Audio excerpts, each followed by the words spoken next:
Oh my God, I just had the best conversation with the one and only Lou Diamond. No, not Lou Diamond Phillips, but Lou Diamond. Listen, here's the deal. One of the things that will drive your wealth, drive your business, drive the richness in your life is your ability to connect deeply with people, connect deeply with experiences, to connect deeply with your communication. And what Lou does is he helps people understand how to communicate and connect as salespeople, as business people, as individuals. And we had this great conversation that went all around the journey as an entrepreneur, how connection fits in, how to do it. He even gave us a framework tactically of what to do before you get on stage, before you do a podcast, before you go into a sales call, before you pick up the phone to make that happen. All of this is going to elevate your money, your wealth, and your life. Enjoy the episode. I'll see you in the episode.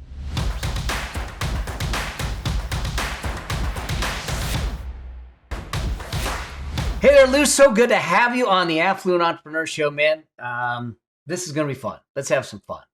I was born to have fun. I was born to be ready, and I was ready since the minute I woke up this morning to be on the program, Mel. Oh, man. So we just, as I said in the introduction, we got introduced by a good friend of a mutual good friend of ours, who and I had the blessing and the opportunity of being on your show, and that was fun. And that episode is out, and we'll have to check it up. We'll make sure that we hook that up already in the show notes. We're already starting references already.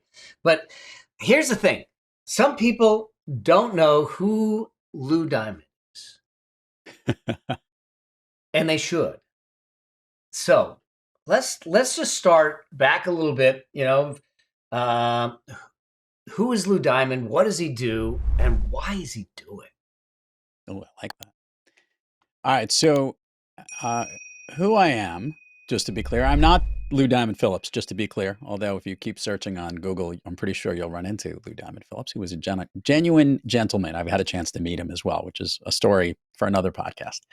But who am I? I am a sales and marketing consultant, and I speak and I write about connecting. And when I summarize why I do what I do, Mel, I was put on this planet to work with the most amazing businesses, leaders, and brands and help them thrive through the power of connecting. I help top sales performers better connect to their targets and their prospects, marketers better connect their message to their audience, and leaders to better connect to their people. Because what I've learned in this life and what I am so passionate about is that when we know how to connect and when we engage in great conversations to improve the way we connect, we truly thrive. And that is what I love to do, love to work with people like that, and love to help people do that better. So I love this because, I talk about the whole idea of being an affluent entrepreneur, and often people will confuse affluence with opulence. And I go, wait, it's not. It's not the same thing, at least not in my book. Opulence is something totally different. Affluence starts out with living a meaningful life. Yeah, I like that. And I look at, what you're talking about. Where does meaning come from? Where is it? I talk about this idea of living a richer lifestyle. And I said, richness to me isn't wealth. Wealth is a statistic. It's commas, it's zeros, it's a bank account, but it has no emotion. It has no feeling. It has no connection. And it therefore typically has no happiness, contentment, or anything else. It's a tool. But richness is the stacking up of meaningful moments in our life. Yeah. Oh, I love that. They're not meaningful if we can't connect. It's really interesting. So I have an example of this. I worked on Wall Street for a long period of time now. And I worked in what was Merrill Lynch and then Bank of America Merrill Lynch and institutional sales and trading. And that was like the sexy job that I always wanted and had been in consulting for years before I ended up going on Wall Street and did really well and really liked it and was enjoying it. And I could, you remember when there was that whole big trend to take a picture of yourself like 10 years before Like it Oh showed yeah. you like, here's a picture of you at 40 and here's a picture of me at 50. And then you look at those pictures and the comparison. Uh, Recently, I'm 52 years old. Uh, when that 40-50 thing happened, Mel, I looked at the picture of when I was 40 and I was in the midst of working on the street, working my tail off nonstop. And I was looking at the picture of myself at 50. I look younger at 50 than I did at 40. Wow. And I knew in that moment, I thought about it when I was working on the street. I wasn't seeing my kids as much as I like to. I was, burning the candle at both ends because I was in a sales and trading from the sales aspect part of the role. I was out a lot with clients and traveling a lot. And obviously, I worked really hard and was being rewarded when things went well. But even when things went well, and sometimes I didn't have control over how, compensation or things would be, it wasn't any different. And something else was happening. I was doing really well in a small universe, which felt like the only place in the world for me, because this is what I'd been working for. This was the most important. This is what mattered. This is how much money was next to, your income and all of that. And I wasn't happy in the least. And I came from a family of a dad who was an entrepreneur and a salesperson. And my mom actually was a coach. And that had always been something that I had been doing in the work that I'd been doing as a consultant, as a salesperson throughout the years. I'd always been selling and coaching and leading and being creative in the way that I connected with people, connected with my clients. And I recognized I was shortchanging not only myself, not only my family, not only my kids, but I was shortchanging the whole freaking world, Mel, because the work and the way that I would do things was only being limited to this universe of clients that I'd been working with on Wall Street. And I was unhappy and I wasn't doing what I really was meant to be doing. I just didn't know what it was at that moment.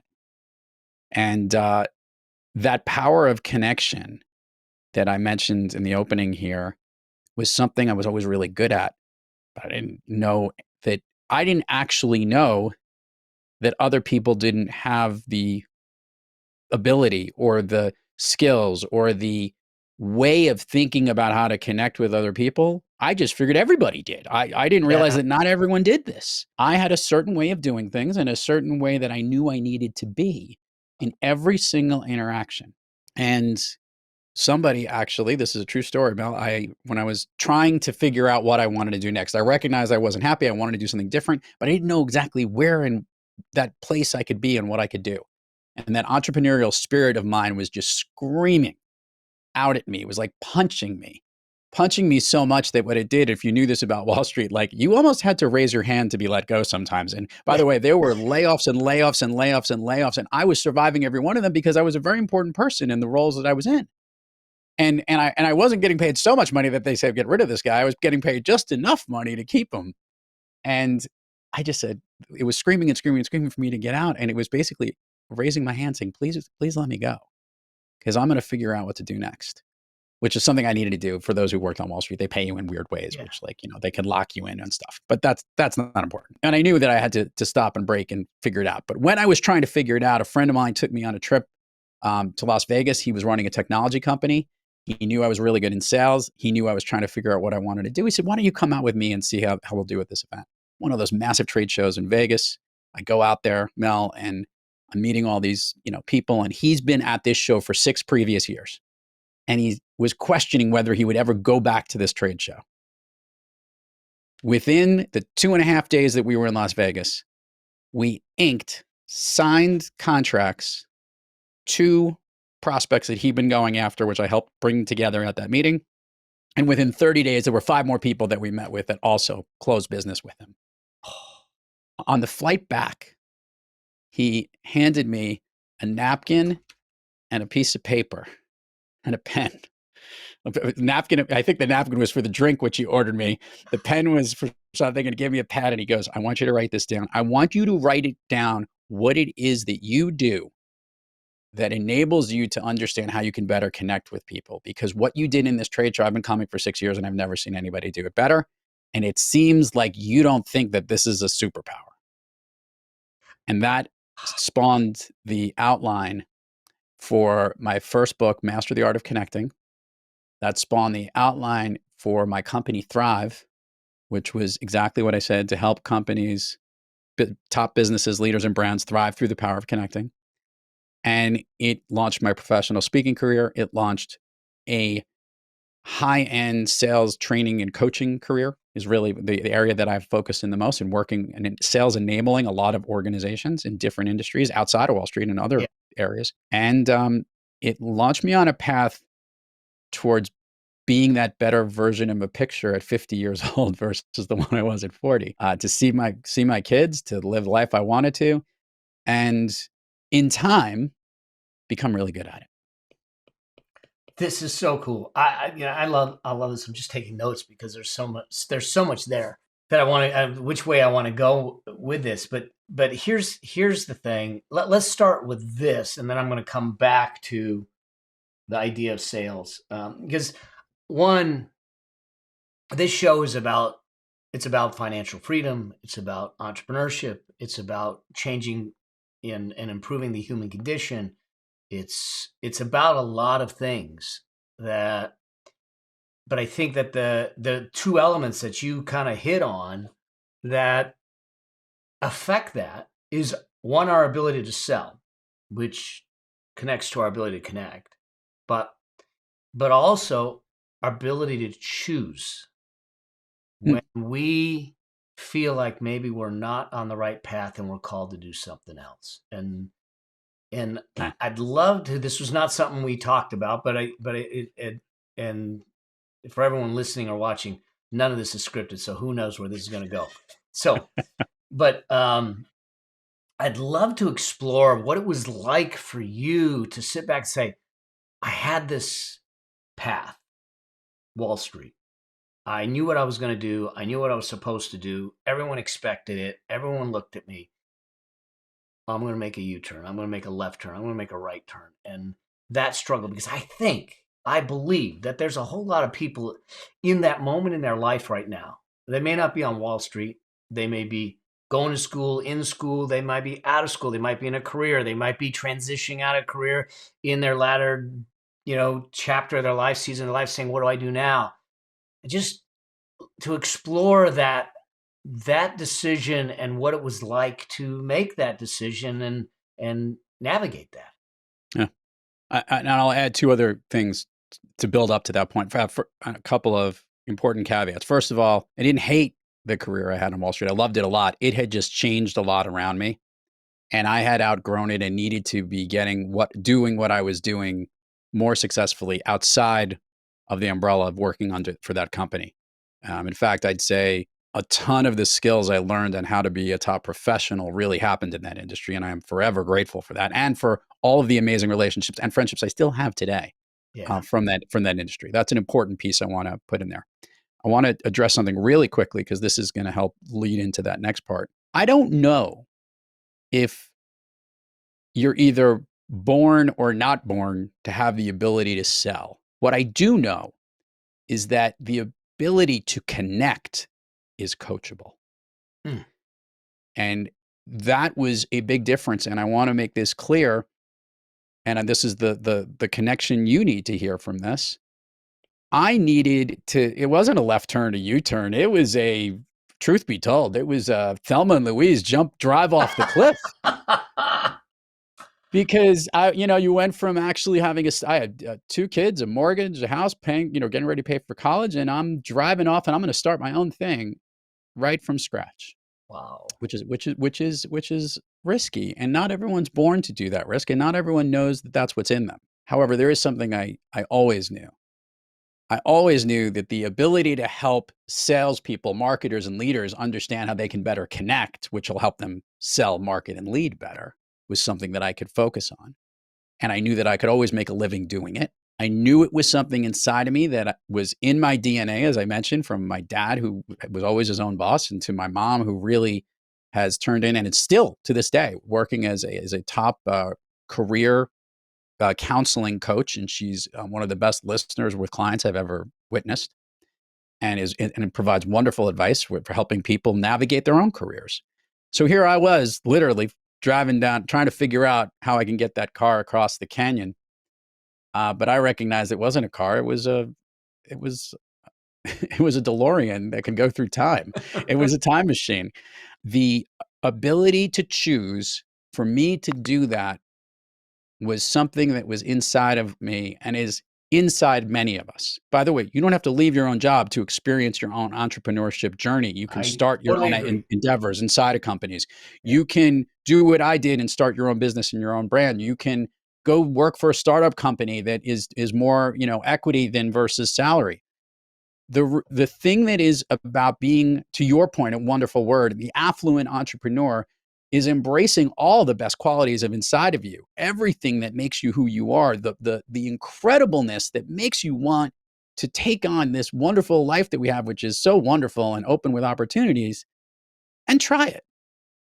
Because not everybody passes and not everybody wins every day. And sometimes you might fail, but you're only going to get better from it.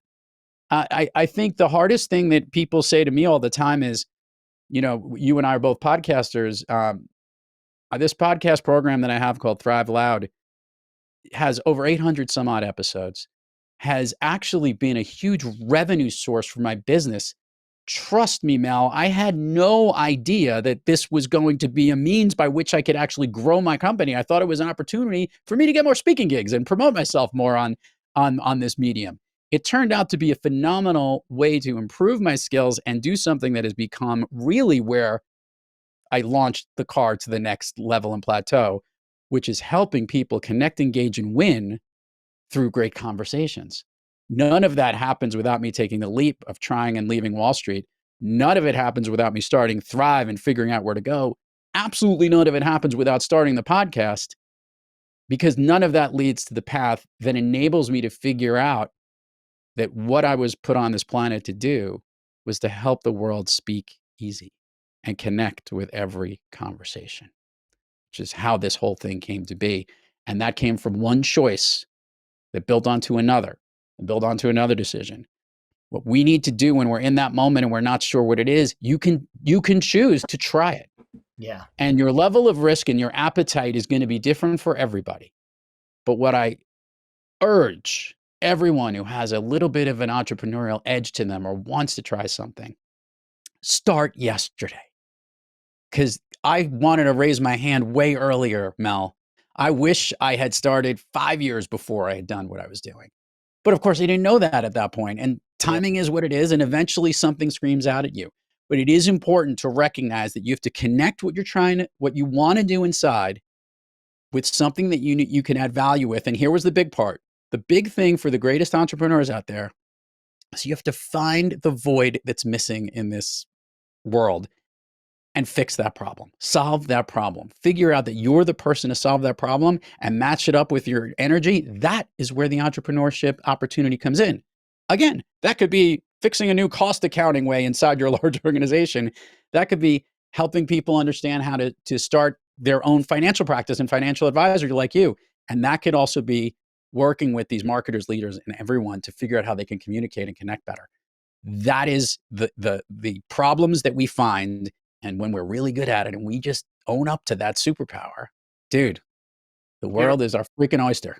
It certainly is. Dude, how long ago did you do this? When was that choice? Yeah. So at the really at in the middle of 2013 Okay. was when I made the choice, and Thrive officially started 2014. So, because I want to get to a point, I'm guessing that when you made the choice, what you're doing today is vastly different than what you started doing back then. Yeah, we failed a lot. Yeah. We had I had created certain trainings and workshops, and we're inviting companies to those things, as opposed to realizing the model was the other way around, where they were inviting me in to come into their organizations and filling the needs where they needed to go. That was the first change, and the other big change. When I created the curriculum and the method of what we were trying to focus on, a lot of it had to do with what my first book was about, which was Master the Art of Connecting. And those were working on the connecting core muscles, which are still a very important baseline to the message I work on today. What I double clicked down on was where every connection begins. And that's the hardest part. If we get that skill down, if we understand where we connect, and Mel, you and I connected in a conversation. Yeah, we did. You were on my program, and that was the first time I'd ever spoken with you. A couple of emails here or there, and here we are. We start talking, and that is where every single connection in our life starts. And if you think about it, all the conversations you have in your life don't lead to really good connections. In fact, many of them are just passing and fleeting. Some of them we never actually get the opportunity. And in sales, we have lots of conversations all the time and it never turns into a win. What if it did, though? Yeah. What if it did? And that was the problem I figured out. It wasn't doing that. I figured out that I knew a way that we can work on how we need to be a better connector, to help people connect, engage, and win. And it starts with understanding how we need to be ahead of every conversation. I love this. I love this. Hey, why I asked the question about when you started and how it changed is that too often I think that we're scared to make the decision because we're afraid to make the wrong decision. Yeah. And what I keep telling people and I coach people to realize is that the reason we actually make the decision is not to set a direction, but to just get a little more information so we can make another better decision. I like that. I'll even add that where Wall Street helps in this, there is an old expression, never get emotional with any trade or transaction you do, right? I tell people when your emotions go up, your financial intellect goes down. Yeah. So you love a stock, you love a trade, you love the price that you got in and all that stuff. Everybody loves it. Let's make it clear. If you bought it, I always loved this one. Yeah, I bought the stock at 34. It went to 40. I sold it. Can you believe I sold it? The thing went to 80. I always went, yeah, but you made money from 34 to 40. And your decision to get out was your decision at that time. Done with, move on to the next. Don't go regretting whatever that decision might be. And I think that actually has a lot to do with the decisions you make in entrepreneurship too. Hey, let's try this. Let's see where this would go. I'll tell you a perfect example. I had gone on many podcast shows as a guest promoting my first book, Master the Art of Connecting. I was out there promoting it. And Mel, I was on some pretty podcast shows. In fact, there was one, I will leave its name out. I don't know if it's still around today. I don't care to find out. But they made me write down all of my responses in an email response. And then they wanted a rehearsal for me to practice reading the responses that I gave. Oh, dude, that's fingernails on a chalkboard for me. Well, the two of us, I mean, I'm a conversationalist. And by the way, certainly and here's what happened. I'm literally starting the rehearsal process with the associate producer of this show. And I'm reading my responses and he stops me in the middle and goes, you didn't say exactly what you wrote in question 3.24. And I stopped and said, you know what? Can you do me a favor? Can you cancel the scheduled interview I have with this host? Because this version of me is not the version I want the world to know.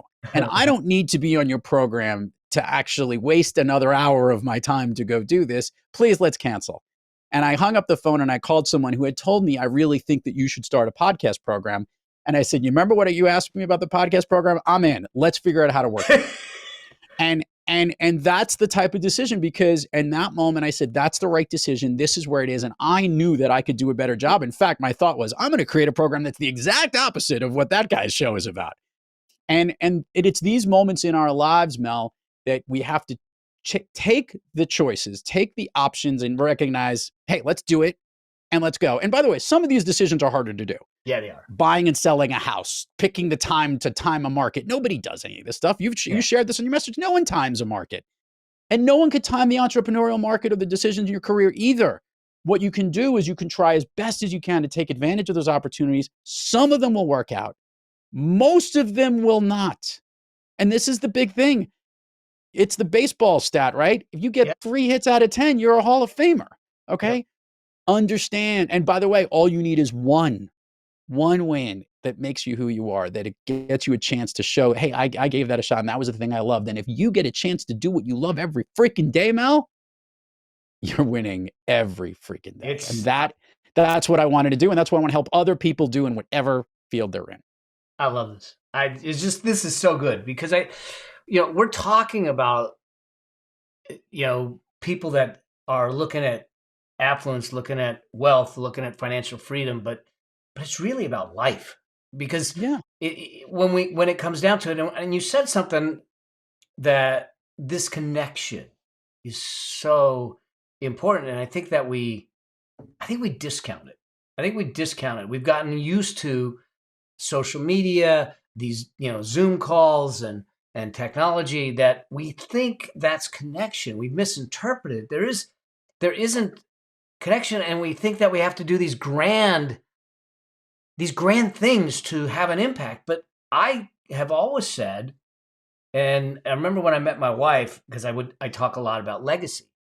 Now, she came from Philly, so her interpretation of legacy was, I wanted the Rocky statue on the steps somewhere. I go, that would be cool, but that's not what I mean. I said legacy isn't something we leave behind when we leave this earth. And too often we're living for something we leave behind. But legacy is something we actually create in the moment. Yeah. It's that connection, that smile, that handshake, that pat on the back. That I watched a video the other day about someone who, I don't even know who he was. He was a sports star who he finished college in 4 years. He broke records, and he said, "My dad still to this day has never said, 'I'm proud of him, proud of you.'" Mm. Oh, and he said, "A boy's life isn't complete." And I said, wow, that moment, that little thing that seems so inconsequential is a connection point that can shift someone's life. Oh, and I couldn't agree more, because you have to remember, this is why you and I do what we do. And when you have guests on your program, whether you know it or not, uh, conversations are the points that we make the connection. And what is a connection? And when I speak on stage, I used to show this crazy PowerPoint slide, which had a lot of moving parts to it, but I made it. Thank God I found a really good graphic designer who showed me how to do it really simply. And it was really simple. It was basically like, here's your world in one circle and here's mine. And a connection is not these two worlds getting together like really close. That's like networking or having a company meeting, or, just working together on a team. We all know that a connection looks like the circles overlap and you create kind of like that Venn diagram space, Yeah. the area that you overlap. And what you're doing is you're bringing your world into someone else's world and their world into yours. Yeah. And what that is doing is it's doing two things. One, you're giving something up of yourself to someone else so they can gain. And you're earning something from someone else that's adding to your world. If you think about us as people, or as humanity, or whatever it might be, the way we constantly are growing and trying to bring together, it is the connections in our lives that bind us. And it is where we grow and we work together that we always are successful, or have the moments that we remember the most.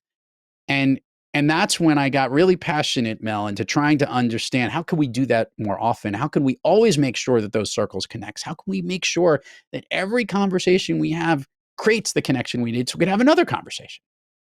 And it took me a long time to figure out, with a whole career in Wall Street and consulting before that, and working with so many clients in customer service and serving them. I realized that you turn on a switch often when you need to be on in the service industry. And I would say this to every single person, especially for the young people who listen to your program, Mel.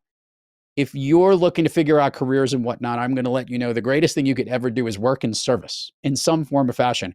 And by the way, that could be a server as a waiter, that could be Yeah. working in a hotel staff, that could be parking cars, whatever it might be. Getting an experience to help serve other people is such a huge win, because one, you're working with people, and two, you're learning how to interact and have conversations with them. Because at the root of everything that we do is make sure we can practice that skill.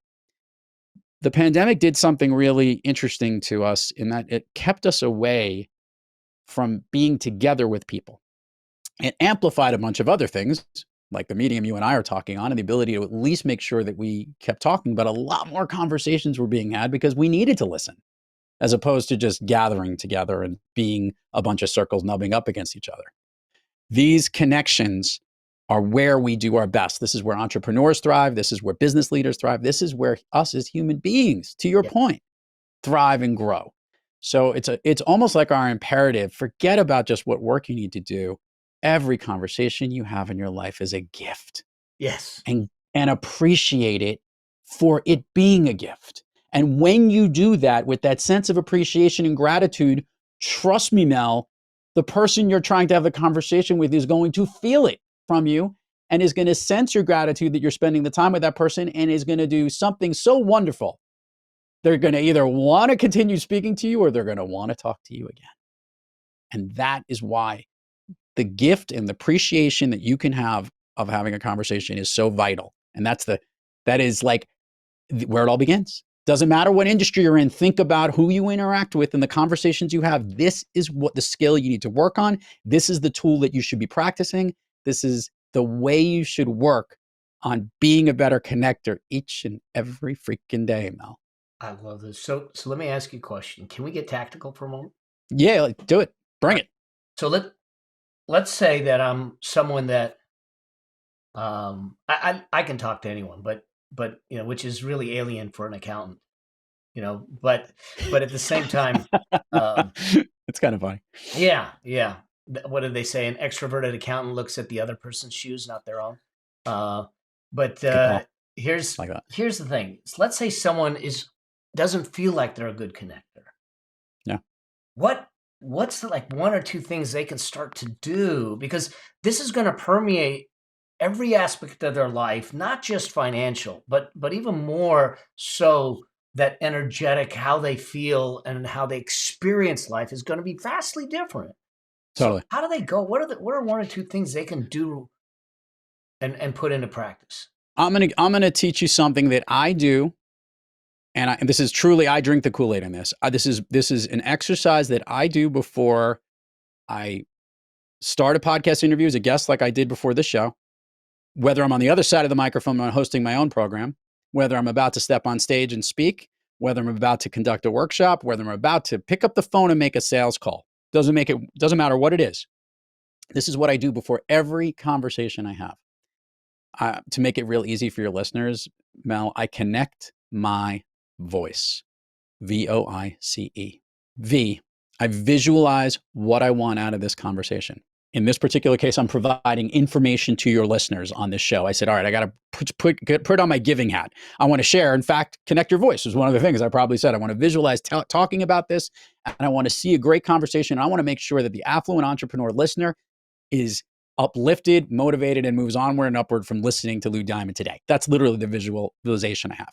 O, as I mentioned a little bit earlier, is to appreciate the opportunity to have a conversation. I am so excited to speak to Mel. I told him I was excited from this morning. I saw it on my calendar. I'm like, great. And by the way, listeners need to know this. We actually recorded my show not too long ago. We tried to split it up a little bit because we knew there'd be so much energy between the two of us. But I am appreciative to be on your program, and I'm making sure I'm giving that here, and I hope that's coming through. I is the identity you need to play in every conversation. For those that are afraid to enter into conversations or meet new people or feel that they're not sure how to make that connection, know the identity you're going to play in there. You might be the listener trying to observe and meet somebody, or someone's asking you questions. You might have a lot of questions and be the question asker.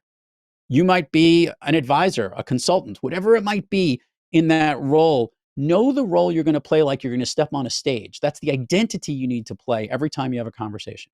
And C and E are paired together. C is charisma, and that is to bring your own uniqueness into every conversation, a little bit of you. I always bring Lou Diamond, this high energy, very loud vocal person, into everything I do with a little bit of humor, because that's my charisma. Let it come out. Let your superpowers be unleashed. And E is energy.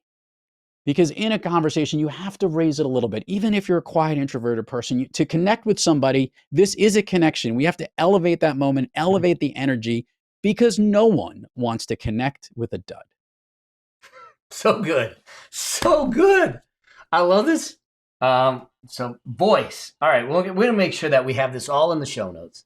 This is gold because it sets the stage, and actually that's the chapter that it's in Speakeasy. It's called. Is it really setting the stage? Yes. It's called Set the Stage. It's actually, it's a very important part. It's in, and the way that we describe, we'll talk about this, but that actually is the name of the chapter that Connect Your Voices in. That's awesome. So you have 2 books or more. No, Master Art Connecting I wrote initially, and the one that is coming out on September 27th. I'm not sure when your episode's going to air, but that is Speakeasy, connect with every conversation. And that is what, if you see any of the branding, when we give all the show notes and plugged at the end of the program here, everything is linked and revolved around the message that I've been building. So we have Thrive, which means to move onward and upward, is all about the message that Speakeasy shares, which is helping people better connect to thrive. So good. So that's coming out September 27th. So we'll make sure that we get this thing dialed in for you. And is there a place for them to pre-order that book? Absolutely. You can go to speakeasybook.com, and that'll take you to thriveloud.com, and you can order the book right then and there, right on that page. Speakeasybook.com or Amazon, Barnes & Noble, and a bunch of other smaller sites and stuff, because we like to connect with all the bookstores. Well, here's the thing that I think people need to think about is that, and if we look at our society today, we are getting this wrong in a lot of ways. Oh, yeah. Our greatest skill now, and this was something that I didn't know coming out of school, because I went to school to be an accountant. So it was columns, rows, arithmetic, numbers, data. But I quickly realized, because I moved out of that arena in the sense that I was doing mostly expert witness work, strategic consulting, and much like you, I the only way I was able to build my business, because no one wanted to hire me to do expert witness work because I had no experience. So I said, well, I'm going to try and speak, because that's the next best thing to cross-examination, which it is. That's true. And but I had no idea, because listen, I got in trouble in school for speaking. Now I get paid to speak, which is really kind of cool. But I think that what I realized is the greatest skill that any one of us can nurture, develop, and work on is communication. Yeah. Is communication. Because our relationships are better, our businesses are better, our customers are better, our teams are better, our world is better. The reason that we have challenges in many cases is our inability to have a connected conversation, even though we might have different beliefs. And I'm not getting political or anything here. It is simply the facts. I mean, I look at it just in the money space, because I talk a lot about money. And I said, the first thing we got to do is get rid of the money taboo. We grow up saying it's impolite to talk about money. And they think that they have money problems, but they have money symptoms, because they're symptoms of the fact that they're, 1, not talking about it, 2, not learning about it, 3, having behaviors that aren't serving them. And so, but the other side of that is, we'll never solve a problem without communication that's connected. And so if we want a better life, if we want a better existence, if we want better relationships, if we want better in business, it starts with everything you're teaching. And to all your points about this, a lot of us have thought that it's, telling someone what to do, and that's part of a conversation. I want to make it clear that you need to come from asking versus telling when you want to have a conversation. That's something that we talk about and I speak about a lot, and how much more power there is in asking great questions versus telling someone what to do. And a lot of that gets back to your conversation about money is a perfect example of the challenges we have, because value has a lot to do with our value of ourselves has been valued with money sometimes. Therefore, talking about it is a very difficult challenge. And a lot of the messages is to make sure that you put forward the value that you have versus how much something costs. And if you do that and you order your conversations in certain ways, that actually helps a little bit more. But it also has to do with how you come to the table to discuss it openly, not so timidly, just matter-of-factly in many cases, and how much better that is. We always know this, and everyone who's listening knows this. When there's a difficult conversation that needs to be had, Mel, how much better do we feel after we've had the conversation? Yep. It's never like I feel worse after having the conversation. I can't ever imagine an instance ever. A lot of it is that anticipatory feelings and issues and worries and preconceived notions and what might be said or what might not be said. No, holding all that back is no different than not choosing to do something entrepreneurial that you want to do. Having the conversation and talking it out, hearing both sides of a story, taking the value of the gift that a conversation is, will make the uncomfortable conversation way more comfortable. And you'll get comfortable in those uncomfortable conversations more often. So good. So good. I could talk with you for a while because I think this is so magical for people to really understand, to get a grasp of, to bring into their life, because we're starved for it right now. We truly are. I got the menu item. Yeah, yeah. I mean, that's the thing. And so I really, I'm not hoping, I'm imploring everyone to start to look through those eyes and say, how can I connect deeper? How do I take what Lou's got and bring that into my life? Even if you believe I believe I'm a great connector and I'm a good communicator. I do it all the time, but I also believe I can always get better. I can Oh, always be better. absolutely. You can always get better. And here's the fun part. And this is the little backstory from Speakeasy. When I was deciding what I wanted to write about, one of the earlier versions of the book actually had to do with listening, specifically with listening, because of how important it was. And to give you an idea, I flew to the Pacific Northwest to a company that actually makes hearing aid devices, so that I can understand what they're trying to process for those who cannot hear and how they can better listen. What a interesting concept. A Really? couple of things came out of that, Mel. One, I realized, wow, there's a lot more to this content, and I'm not the person to tell that story. Those are the two things that came out of it. But the big one was, wait a minute, it's half the conversation, it's half the equation, and it's also what I'm not the best person to be sharing the message of, because as we're talking and enjoying our company right here, I'm hoping our listeners are understanding the importance of when you have a conversation like this and how valuable a conversation in and of itself is, whether or not you're even involved in the conversation, which is something we talk about. Observing conversations is something that we all learn from. The listeners on your program are doing it right now. Viewers of late night television have been doing it for years.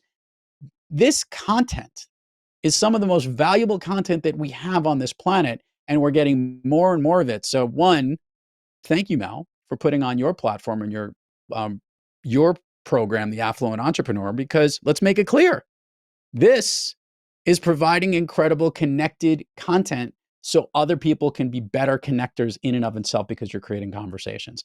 The more of this we do, the more exposure and the more connections we could bring those worlds together, which is, as to your point, what we need today. So good. So good. So tell us, where can people, as we start to wind down, I've got a couple money questions I want to ask Yeah, sure. you, but before we get there, where can they learn all they want to learn about Lou Diamond? Anyone wants to learn about me, you can go to thriveloud.com. If you haven't figured that out yet, that's Thrive, the name of my company, and Lou D, all mixed together. And Thrive Loud is also the podcast where you can find us there, and where you can get Speakeasy book and Master the Art of Connecting as well. Everything's there, and everywhere in social media at Thrive Loud. You could find me there. Easy to do. We will make sure it's all hooked up in the show notes, and that they have all the links to make that happen. So now the finance questions. I'm excited. Let's go. So, a little bit of money questions. Let me ask you this, because it's not a money show if I don't ask a money question. But the first question really is this: and what does money mean to you? Ironically, it used to mean a lot more. You can't live without. Let's put it this way: it is an important aspect, and it's something that I still seek every day and make it clear. I get paid to speak, I get paid to consult, and it is something that it's at a premium because I've earned it over these years, and it is something I value. But to me today, money enables me to do the things I love to do with the people I love to do them with, whether it's spend time with my wife, whether it's to go on trips with my family, whether it's to go out to dinner with extended family and extended friends. To me, that's where it's important. It is not the end all be all. It is not what I seek after. In fact, I when I give workshops or I work with sales teams specifically, anyone, if I ask them to set a BHAG, a big, hairy, audacious goal, I say, what is it? And all of them says, oh, to make 2 million this year, or to, give a number. I will always shoot it down and say, none of your goals should ever be dollar signs. All of your goals should be really meaningful things that mean something to your heart. So to me, money helps to get those things along the way, but it is certainly not the end all be all. I totally agree. I say money's not a result, but not a purpose. It's a result. That leads me to this other question. If you had one money message to give to your younger self, what would it? I didn't warn you about some of these questions. No, it's good. It's good. I was going to make it funny to myself, which was I made a joke about selling a stock at an early point in time. Yeah, there's probably a few million that were left on the table by selling a certain computer stock that has every single product I have way earlier than I needed to. That would be the only money piece. So hold on to at least some of your investments. If it's the one I know, it's running like crazy right now too. Yeah, exactly. So that would be the one. One, two. I would have said to myself to have been, when I made gains on certain things, to hold a little bit onto some of it. That was just from a transactional point of view. And the other part, which I actually was really good with, was I always put money away. Yeah. And I would say, keep doing that. I probably would have said, put more away. And that paid for my kids' schooling and obviously homes and made me live in a situation where I was never over leveraged. There were probably times I probably should have over leveraged myself. If I could ever, that would have been the risk taking tip I would have told myself, take a little bit of risk with some debt sometimes and don't feel you need to always pay it out in cash or whatever it is. That would be a good advice that having watched interest rates for so long be so low at one particular window would have been a good piece of advice. Awesome. All right. So this one is really just, what would be the parting thoughts that you'd give my audience as it relates to connection and their future, making it meaningful? I'll sign it off in the way that I signed off my show, and that is to be brief, be bright, be gone. Be brief. There's not a lot of time on this planet that we have. It is a limited quantity. So when you are with another person in a conversation, be respectful of their time. Ask them how much they have and try and be concise in your messaging when you speak to people. Be bright and say the things that are really most important. Don't just, open your mouth to say something that you just feel like you need to talk.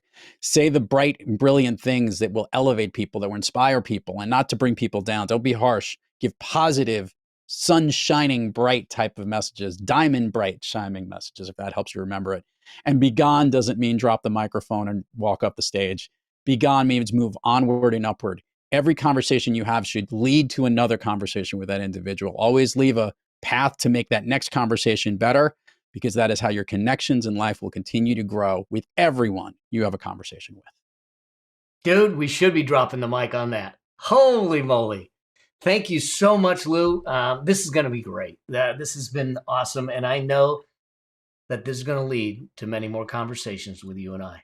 I appreciate you, my friend, and I'm blessed to have you in my life. Thank you for being here. Thank you for having me, Mel. Thank you for your audience, and really, really appreciate being here today. Thanks for giving me the time.